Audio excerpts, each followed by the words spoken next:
En 1997, un hombre llamado Dave Longaberger entró a una reunión con sus arquitectos, puso una canasta de picnic sobre la mesa de la sala de conferencias y dijo, cito, «Esto es lo que quiero. No pueden hacerlo. Encontraré a alguien que sí pueda».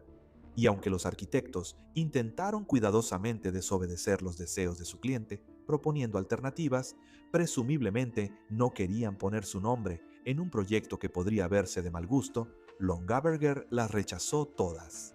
Él quería que la sede de su empresa se viera exactamente como su producto. Y el resultado habla por sí mismo.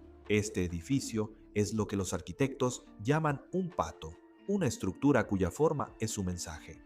Y el edificio de la canasta es quizás el ejemplo más literal que se encuentra en Estados Unidos. Entonces, ¿por qué lo hizo? ¿Y cómo enfrentó la empresa después la realidad de que un edificio que costó 30 millones de dólares construir se vendiera por solo 1.2 millones de dólares? Mantente atento para descubrirlo mientras desvelamos esta extraña historia del edificio de la canasta.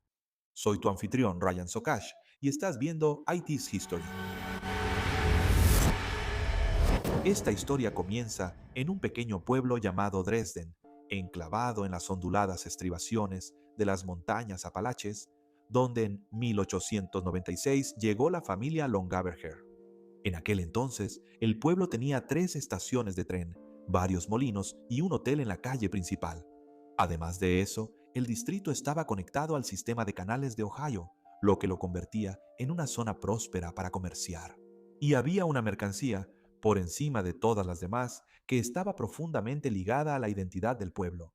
Verás, Dresden era conocido por producir canastas resistentes y utilitarias que se usaban para transportar cosas como cerámica en toda la próspera industria de la alfarería de la región. Por lo tanto, en ese contexto, el abuelo de Dave, John, abrió su taller.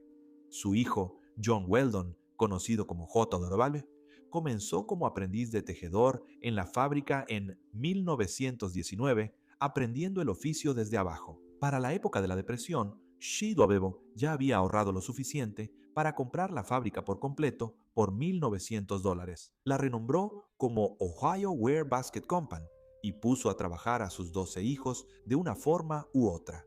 Y Dave, el futuro dueño del edificio en forma de canasta, estaba entre ellos. Dave nació el 7 de diciembre de 1934 como el quinto de esos 12 hijos. Creció en un hogar donde hacer canastas no era un oficio, sino un medio de vida. Aunque cabe señalar que no fue fácil para Dave, enfrentó algunos obstáculos serios. Tartamudeaba, tenía epilepsia y su educación formal fue tan interrumpida que no recibió su diploma de preparatoria hasta los 21 años. Así que ni siquiera Dave se daba cuenta de su propio potencial. De hecho, más tarde se describió a sí mismo como, cito, el que tenía menos probabilidades de triunfar. A principios del año 70, algo estaba cambiando en el mercado de consumo estadounidense.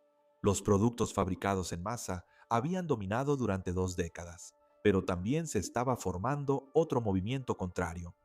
Una nostalgia por los objetos hechos a mano, un deseo por cosas que mostraran huellas del trabajo humano. Y sé que ustedes pueden apreciar esto, ya que actualmente estamos pasando por una evolución muy similar con el contenido basura de IA en comparación con el contenido hecho por humanos. Por cierto, sí existo. De todos modos, Longaberger vio una oportunidad y para 1973 constituyó su nueva empresa en Dresden, llamada J.W's Handwoven Baskets, en honor a su padre. 3 años después, encontró un edificio para expandirse. De manera bastante romántica, eligió el viejo molino donde su madre había trabajado anteriormente. Aunque fue construido en la década de 1890 y estaba desocupado desde 1955, decidió instalar su taller ahí. El techo estaba hundido y todas las ventanas estaban rotas.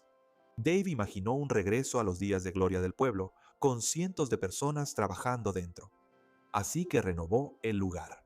Una vez que la operación estuvo en marcha, a partir de 1978, cada canasta fabricada ahí llevaba la fecha y la firma del tejedor que la hizo. Y en muchos sentidos, fue esa sola decisión la que transformó el producto de un artículo doméstico a algo coleccionable. Longaberger fijó los precios en consecuencia, con canastas que iban desde aproximadamente $25 hasta $125, aunque la estrategia de distribución era el verdadero motor. La red de ventas se construyó sobre el modelo de fiestas en casa, el mismo mecanismo que previamente había hecho de Tupperware un nombre reconocido en los hogares. De manera inteligente, reclutó a asociadas de ventas independientes, la mayoría de ellas mujeres, para organizar fiestas en sus casas y vender directamente a amigas y vecinas. A partir de ahí, las asociadas reclutaban a otras asociadas y ganaban un porcentaje de su comisión. Las cosas siguieron así durante años, y aunque podrías sentirte tentado a verlo como un esquema piramidal, que seamos honestos, en cierto modo lo es, en realidad fue una forma muy inteligente de saltarse los costos elevados, como el marketing. Para el año 2000, la empresa empleaba directamente a más de 8.200 personas y tenía aproximadamente 45.000 distribuidores independientes. En ese contexto, no pasó mucho tiempo antes de que los ingresos anuales superaran los $1.000 millones. En consecuencia, Forbes incluyó a la empresa entre las 500 compañías privadas más grandes de Estados Unidos en ese entonces, y la empresa se diversificó.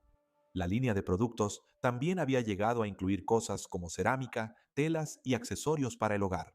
Así que Dave Longaberger tenía razón sobre el mercado, razón sobre el producto y razón sobre cómo llegar a las personas que lo comprarían. Por eso, en el punto más alto de su éxito, decidió construir la canasta definitiva. Según varios relatos, el proceso de diseño fue conflictivo desde el principio. Los arquitectos propusieron varios conceptos que reconocían el motivo de la canasta sin comprometerse a representarlo literalmente. Longaberger los rechazó todos.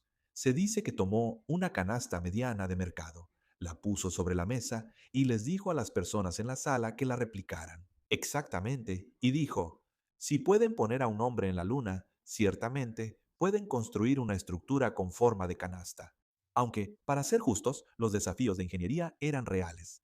Verás, una canasta se ensancha hacia afuera a medida que sube, con una base angosta y una parte superior más ancha, lo cual es lo opuesto a cómo normalmente se estructuran los edificios grandes. Y para satisfacer al cliente, el edificio en forma de canasta tenía que ensancharse hacia afuera exactamente de la misma manera.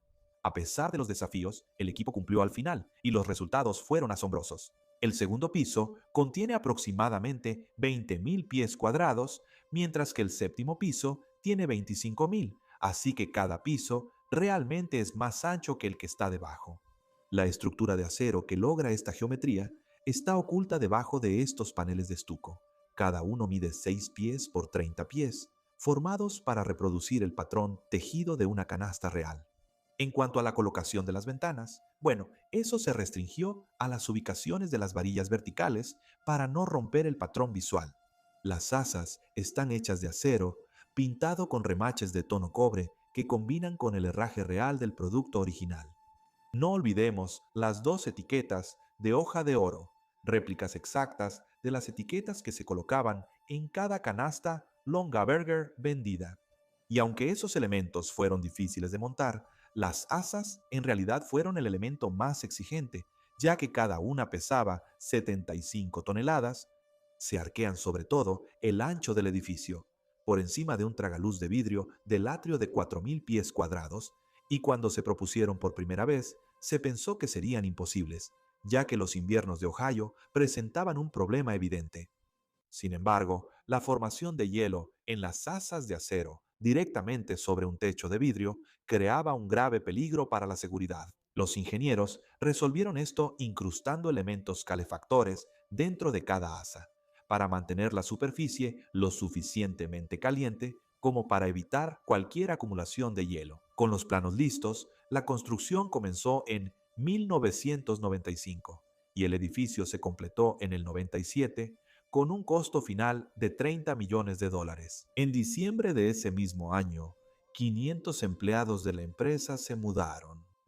Dave Longaberger falleció en 1999 a la edad de 64 años. Su hija Tammy fue nombrada directora ejecutiva el año anterior y asumió el control de la empresa. Bajo su mandato, la empresa parecía sólida al principio, con los ingresos aún en aumento. Además, el edificio en forma de canasta se convirtió en una atracción turística por derecho propio. Los conductores se detenían a un lado de la Ruta 16 solo para confirmar lo que estaban viendo. Pero, desafortunadamente, esos días de gloria no durarían para siempre. Básicamente, las condiciones que construyeron la empresa empezaban a invertirse.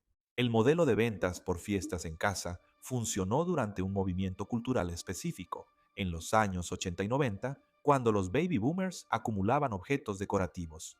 Y antes, el comercio digital ya le había dado a los consumidores una alternativa a la venta presencial en reuniones sociales.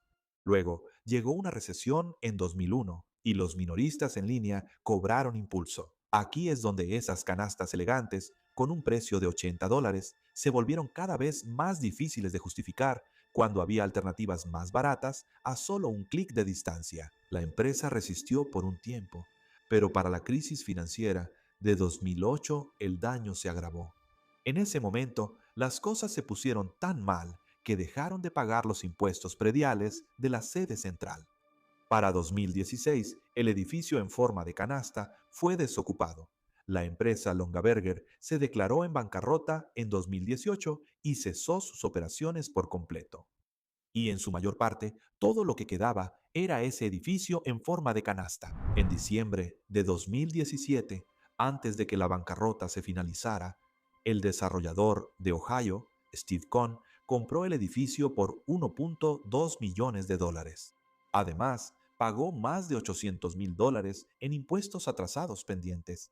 En otras palabras, esta obra de arte, que costó $30 millones construir, se vendió por apenas centavos por cada dólar. Para el 20 de octubre de 2019, el equipo de Cohn decidió abrir el edificio para una sola visita pública en colaboración con Heritage Ohio, la organización oficial de preservación histórica del estado.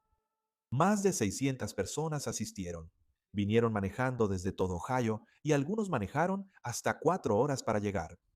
Joyce Barrett, la directora ejecutiva de Heritage Ohio, le dijo a la prensa que algunos visitantes, ex empleados, estaban llorando.